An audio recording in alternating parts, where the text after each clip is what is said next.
வட மாநிலங்களில் குறிப்பாக மகாராஷ்டிராவில் ஜிகா வைரஸ் வேகமாக பரவி வருவதாக அனைத்து மாநிலங்களிலும் பாதுகாப்பு நடவடிக்கைகளை மேற்கொள்ள மத்திய சுகாதாரத்துறை சார்பில் எச்சரிக்கை தகவல் ஒன்று விடுக்கப்பட்டுள்ளது.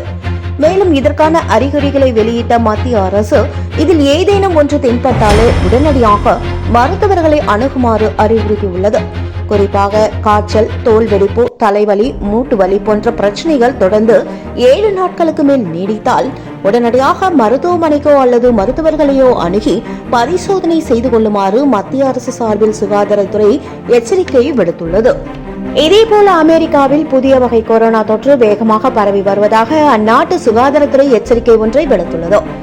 மேலும் மாறுபாடு அடைந்த LB1 வகை கொரோனா வைரஸின் பரவல் 17.5% இருப்பதாகவும் இது KP3 வகை கொரோனா தொற்றின் பரவலை விட அதிகமாக இருப்பதாகவும் அந்நாட்டு மருத்துவ நிபுணர்கள் தெரிவித்துள்ளனர். இதேவேளை KP3 வகை கொரோனா தொற்றை விட LB1 வகை வைரஸ் ஆபத்தானதா என்பது குறித்து எந்தவொரு ஆதாரமும் இல்லை என்று தெரிவிக்கின்றனர் அமெரிக்க மருத்துவ நிபுணர்கள். இருப்பினும் முன்னெச்சரிக்கை நடவடிக்கைகளை மேற்கொள்ளுமாறும் மேலும் சமூக இடைவெளி மற்றும் சுத்தம் பேணுதல் உட்பட பல்வேறு விழிப்புணர்வுகளை ஏற்படுத்தி அந்நாட்டு மக்களை எச்சரிக்கையுடன் இருக்குமாறு அறிவுறுத்தி வருகின்றனர். இதேபோல் இங்கிலாந்தில் புதிய வகை கொரோனா ஒமைக்ரானை விட வேகமாக பரவும் என்றும் உலக சுகாதார அமைப்பு தெரிவித்துள்ளது. சீனாவின் வுஹான் நகரில் முதலாக கொரோனா வைரஸ் கடந்த 2019 ஆண்டு கண்டறியப்பட்டது.